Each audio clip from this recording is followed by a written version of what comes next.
welcome to On the Entrepreneur's Journey, the podcast where we explore how founders build companies that grow, evolve, and ultimately become more valuable and less dependent on them. Today's guest is Andy Heck, the second generation leader of Alpin, a family business based outside of Albany, New York. What began as a single ski shop founded by Andy's father has grown into a 7-location outdoor recreational vehicle dealership group with RVs now at the core of the business. Along the way, Andy has helped professionalize the company while navigating the realities of a multi-generational family enterprise, separating ownership from management roles, building a strong leadership team, and is now preparing the third generation to eventually take the reins.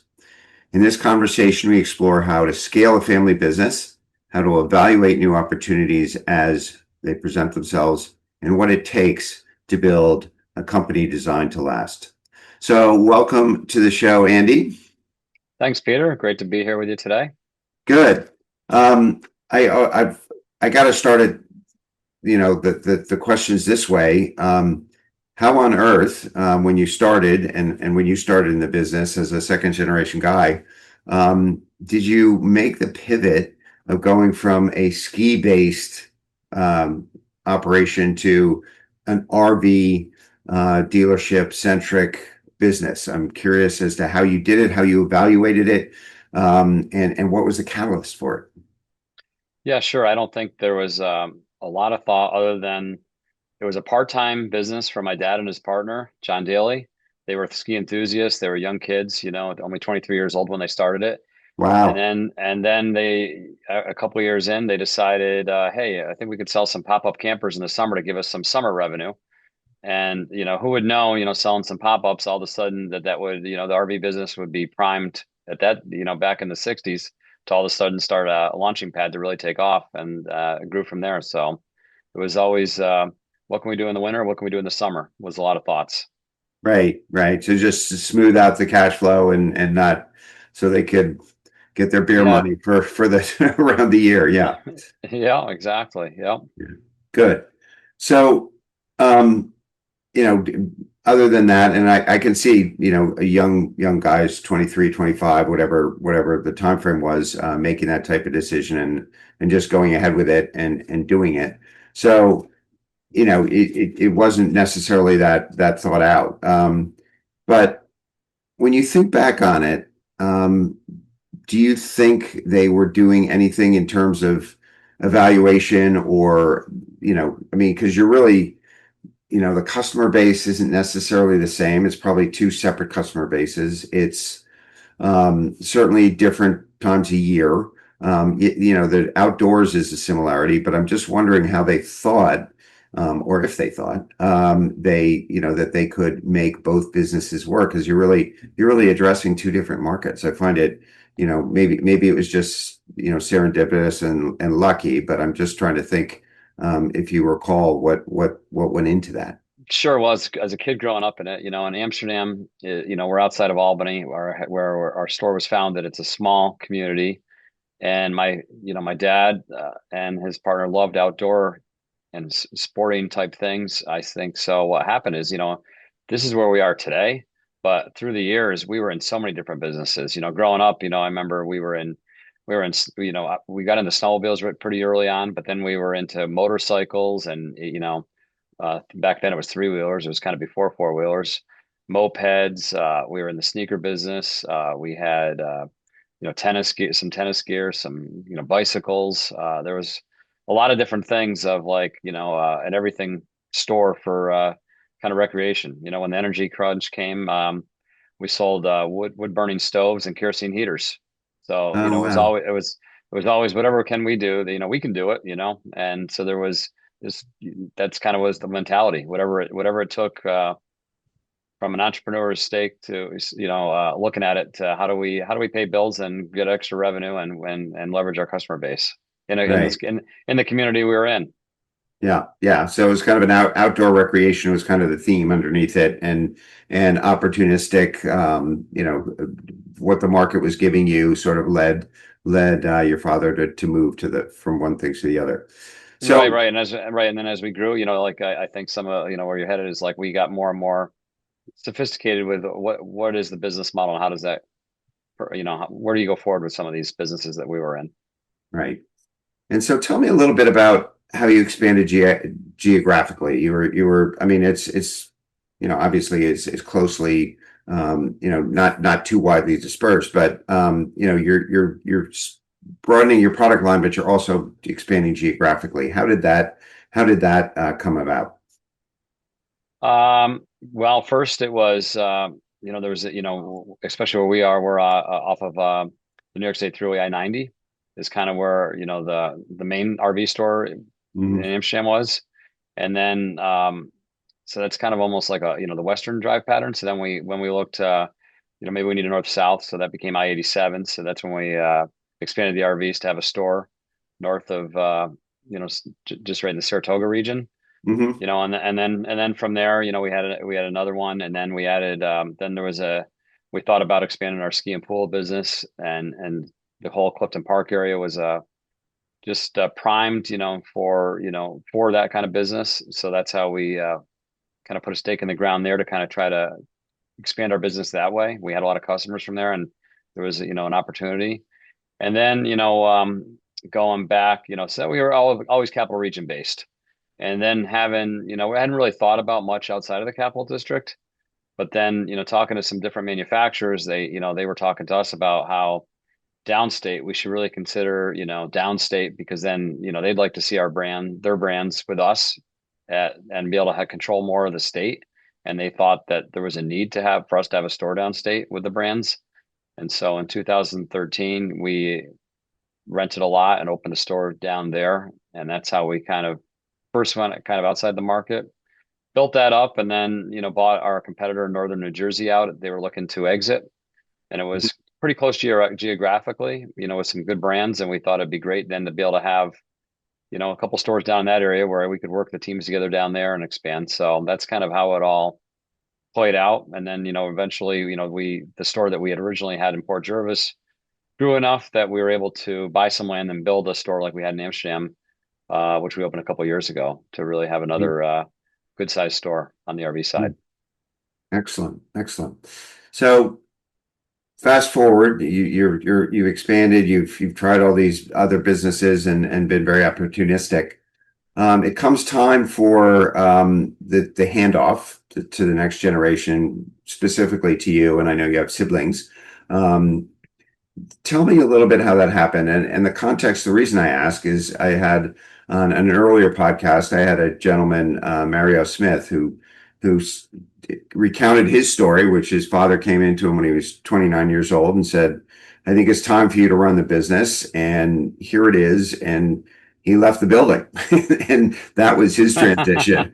So I'm curious in a family business how this kind of occurs. What was it? Was there preparation? Was it abrupt? Tell me about it a little bit.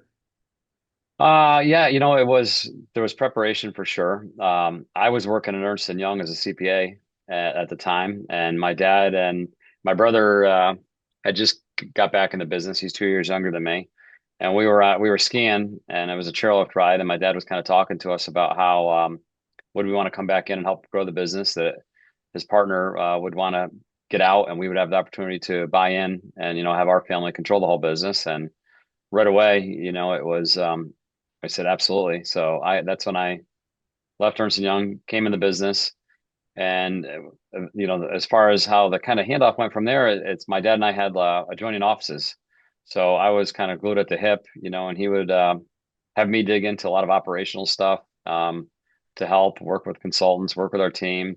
But when I say adjoining offices, we he'd yell to me, hey, I got this person on the phone. Can you talk to him or come out of my office? And that's how we would work, travel together. So he could start to speak, and I kind of knew where he was headed, that we worked so closely together for so many years. Yeah, And he gave me a lot of rope to run with, to really work and help that. So then as we started expanding, it became um there was even more of a need, because then how do you take what we were doing with one location? We were all under one roof. Every business unit was under one roof. We were like a superstore. But as we hmm, decided to start opening different stores and break that out, you need more systems and processes. You couldn't just will things to victory, so to speak, from just this is what we do, work all together. We had different people in different stores, so it became that that was kind of the evolvement to so to speak. Yeah, the complexity. So was it kind of, I mean, I've heard a lot of times in a family business, the maxim is, I want you to learn on somebody else's dime and pick up skills outside the business so you have different perspectives and you can bring things from the outside that we may not have thought of or can be incorporated into the business. Was he insistent as you left college and trained to be a CPA, that you learn away from the business before you came back? Was that a maxim of his? I think it was just kind of accidental the way it worked out that way. I think he wanted all of us to have careers and have a good thing. I don't know at the time. We all love the business, but it was we were trying, there was not a lot of talk of us coming in to work there. It was a decent sized business, but it was still a smaller family business.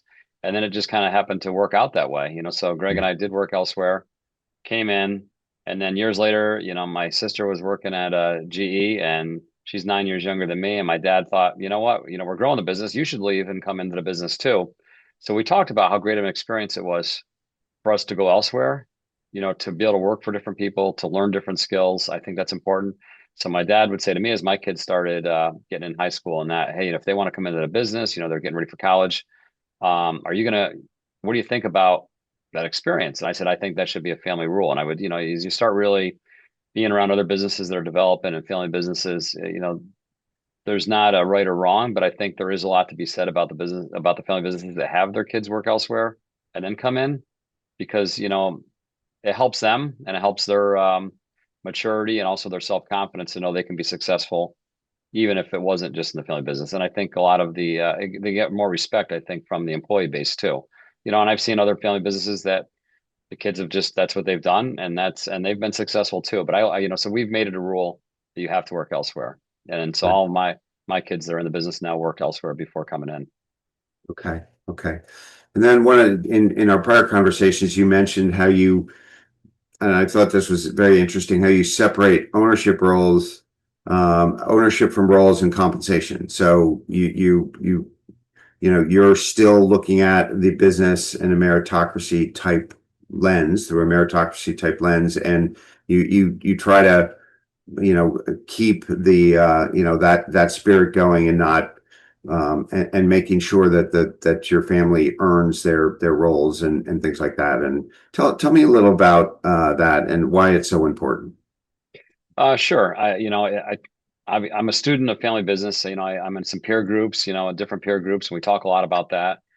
And it sets a company you have to run. You look at it early on. Everybody just kind of digs in, in the early stage of businesses, and sometimes the family makes less money than other employees because there's not enough to go around. So you have to, and we saw that. But then as you grow, it also can't be like the family just takes all the money out of the business and you have somebody making X amount of dollars in a role they're not that they shouldn't pay that much.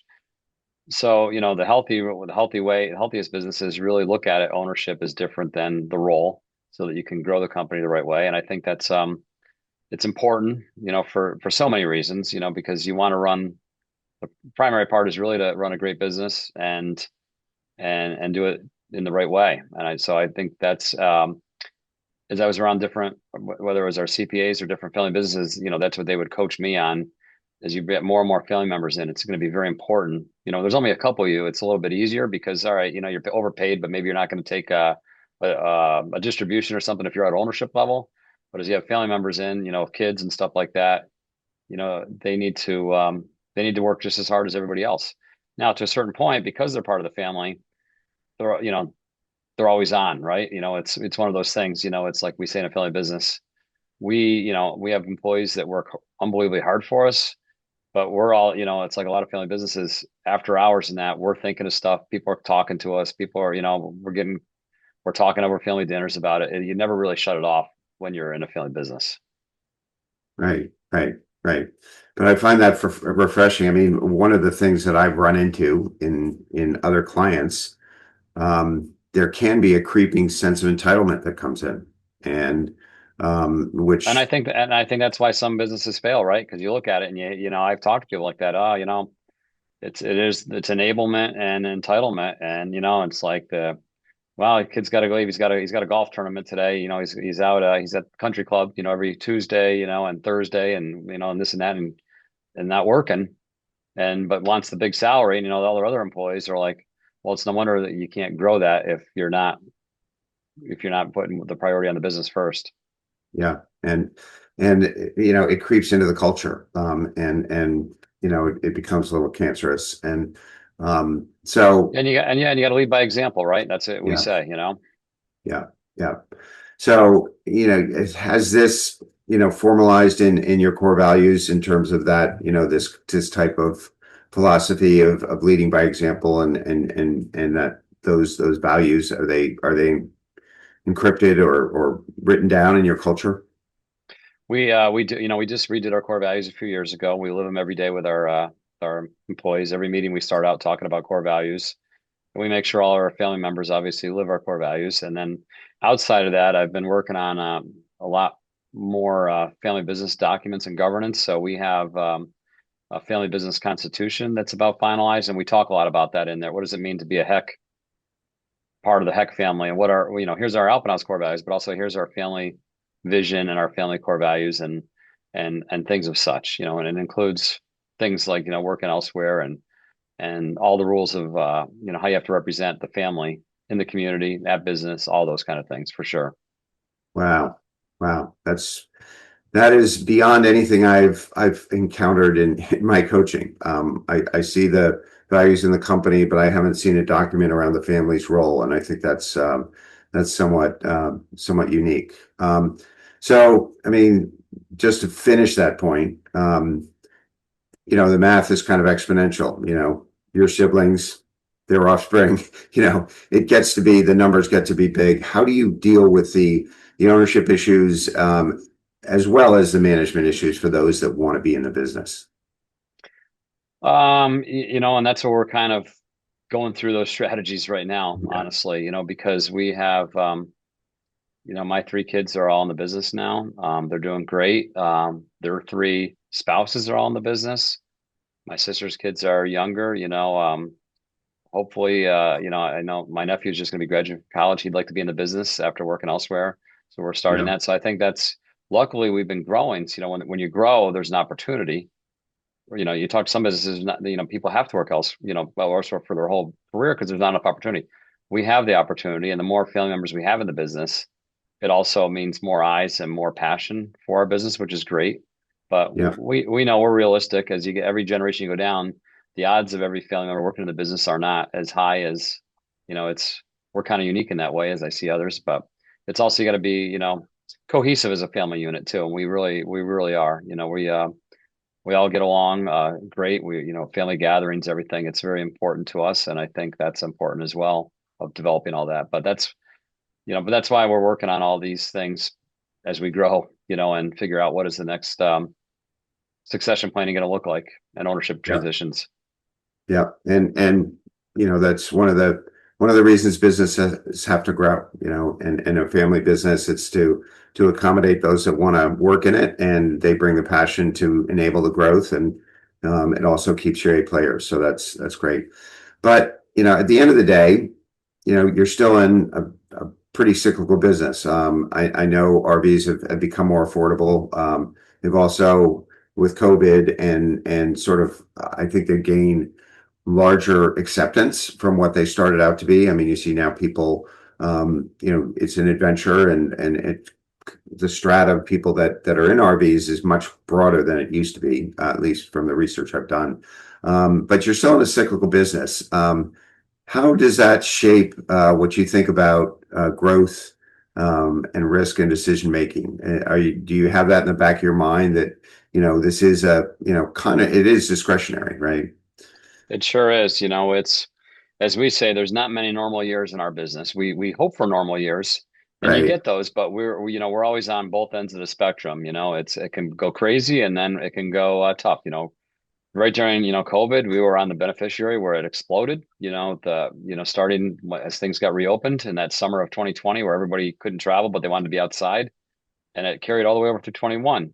And then interest rates went up, and and everybody pulled back. And that's the down cycle.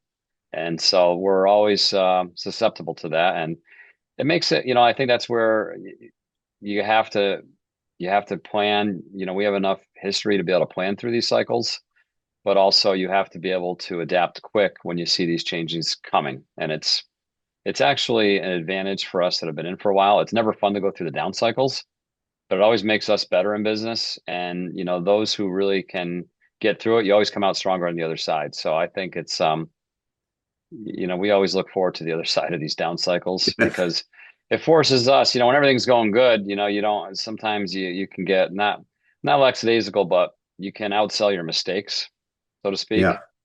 And when business gets a little tougher, we all have to get better, at it. And then you come out, and some of our competitors don't really navigate through it. And so every time there's a down cycle in the businesses that we're in, you might lose a few players, or people get tired and they want to get out because it gets exhausting to manage through these cycles. And so that's what happens. yeah.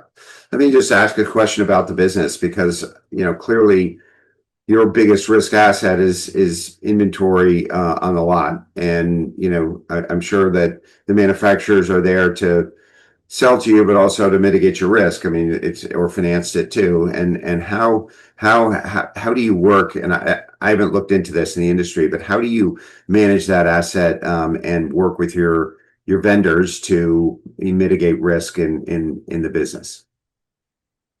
Sure. We have good relationships with our manufacturers. Obviously, they like to build kind of year round. Um, Mhm.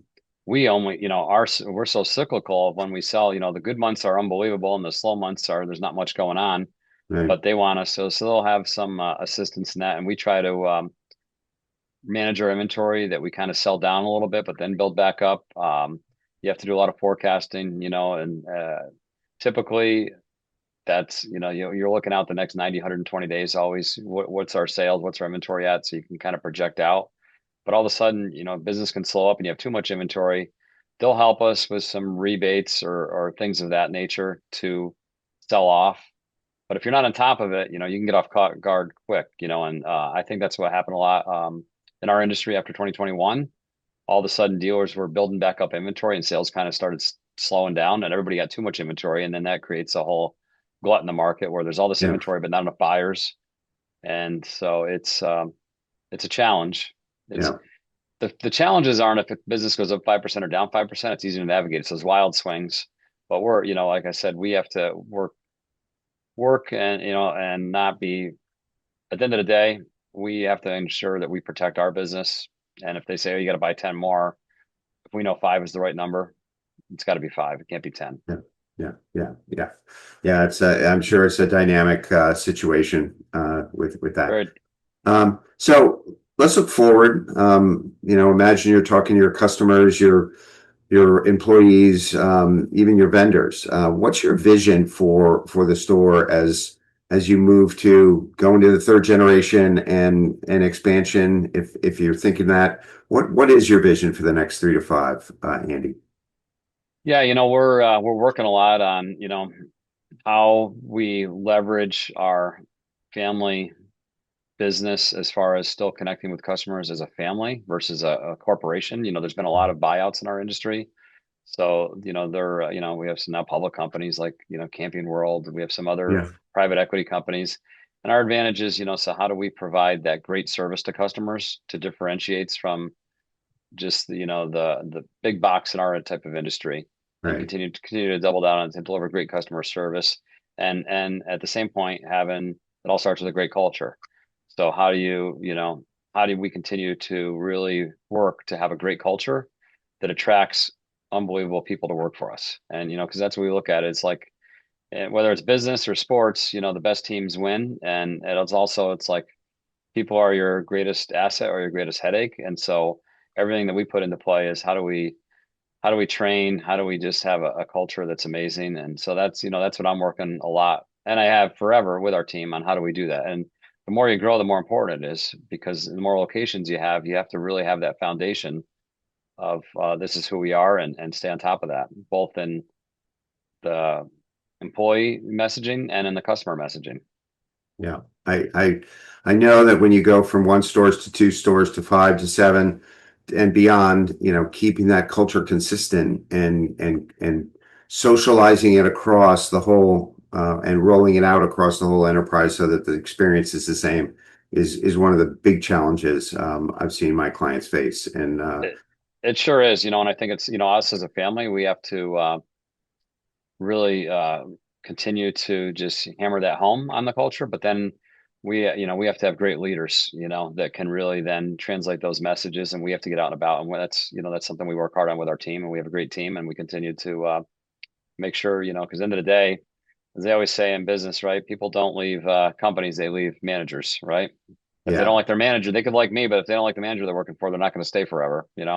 yeah, it's only so much aggravation you can take. Yeah, But exactly.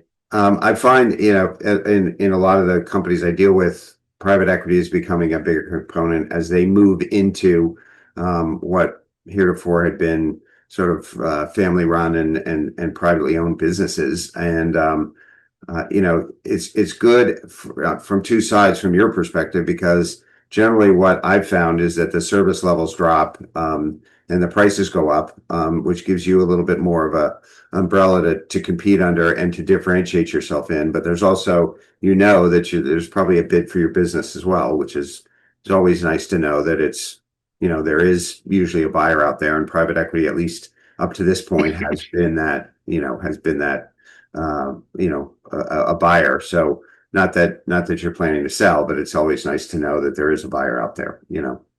Yeah, for sure. And that's our plan is to keep it generational for as long as we can. But at the same point, like I think as I talk to different business people, if you build an unbelievable business, then you're always primed to sell. So Yeah, you don't need to sell, but you should always think about, what if I were to sell. And yeah, it's interesting, those lessons. And we've had speakers and business speakers and that, and so that comes back to the like you said earlier, ownership roles versus pay and compensation, things like that. And that's what the best, because they're going to come up and chew that up. So if you run a clean business, it makes it, you end up running a better business.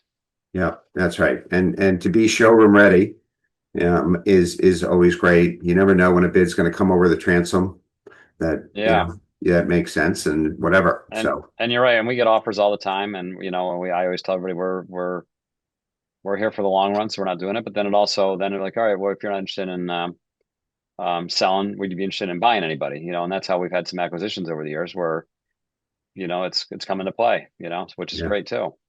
yeah, yeah, very, very good.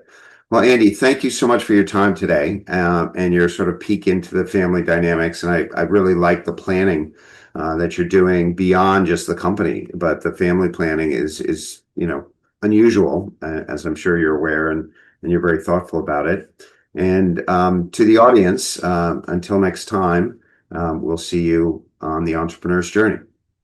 Thanks, Andy. Yeah, you're welcome. Thank you.